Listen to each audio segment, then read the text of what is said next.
Today's lesson is on find conditional probabilities using two-way frequency tables.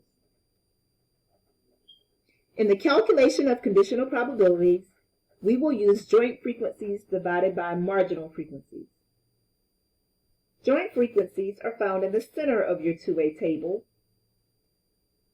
whereas marginal frequencies are found in the bottom row and right column of your two-way frequency table. It is important to note that we won't be using the lower right cell in the calculation of conditional probabilities. The formula for conditional probability is the probability of an event A given event B equals the number of outcomes in A and B divided by the number of outcomes in B. Let's work the given example. What is the probability that a randomly chosen person prefers skating given they are male?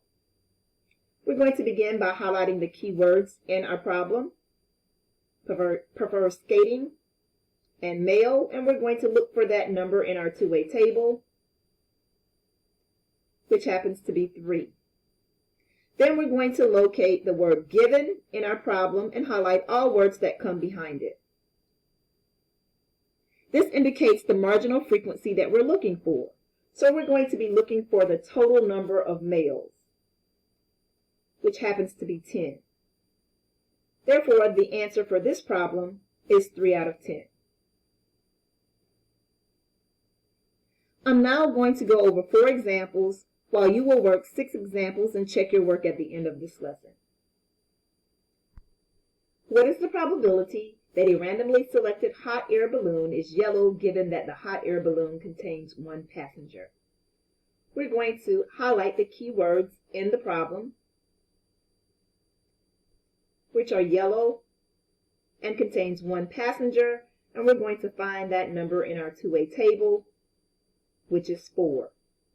Then we're going to locate the word given and highlight all words behind it. This indicates our marginal frequency that we're looking for. So we're going to use the row 1 passenger, identified by 1 passenger, and we're going to total this row. 3 plus 4 totals to 7. And when we use our conditional probability formula,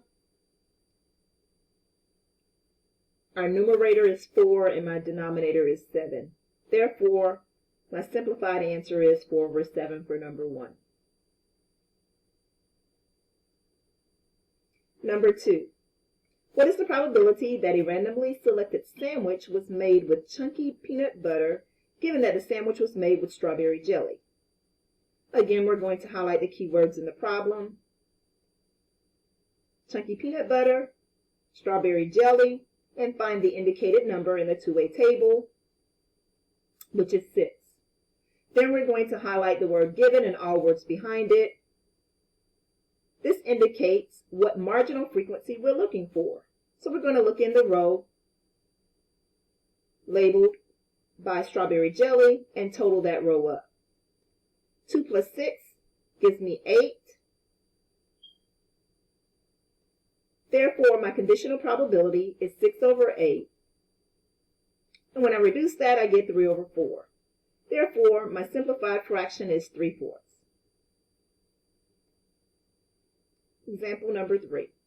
What is the probability that a randomly selected student wants to be a social worker given that the student has a fear of heights?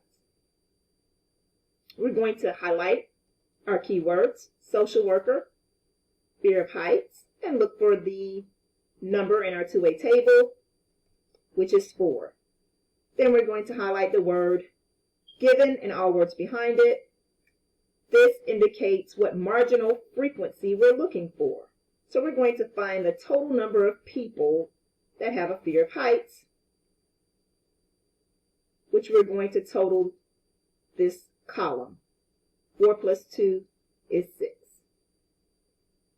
Therefore, my answer for this conditional probability is 4 over 6, which reduces to 2/3. My simplified answer is 2/3 for number 3.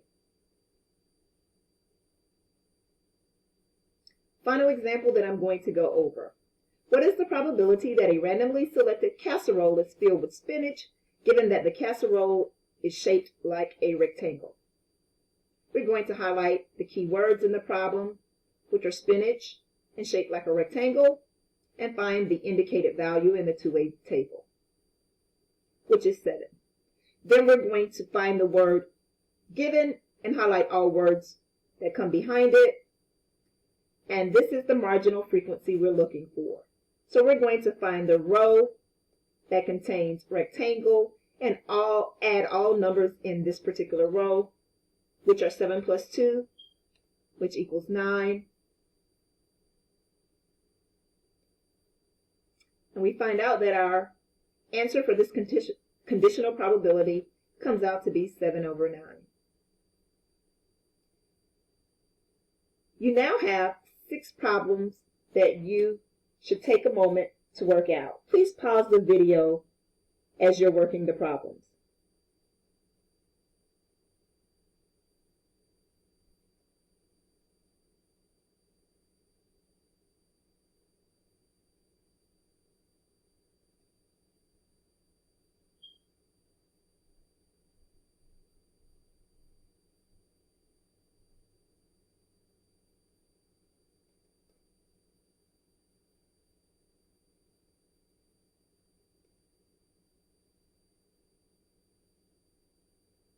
This is the last example problem, and we're about to go to the slide so you can check your answers.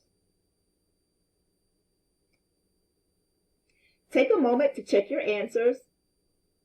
If you've gotten majority of your answers correct, you are now ready to complete Lesson JJ, New Find Conditional Probabilities Using Two-Way Frequency Tables. So you'll know you've had several examples because you need to get approximately 12 questions correct in a row in order to reach the mastery score. This is the end of this lesson.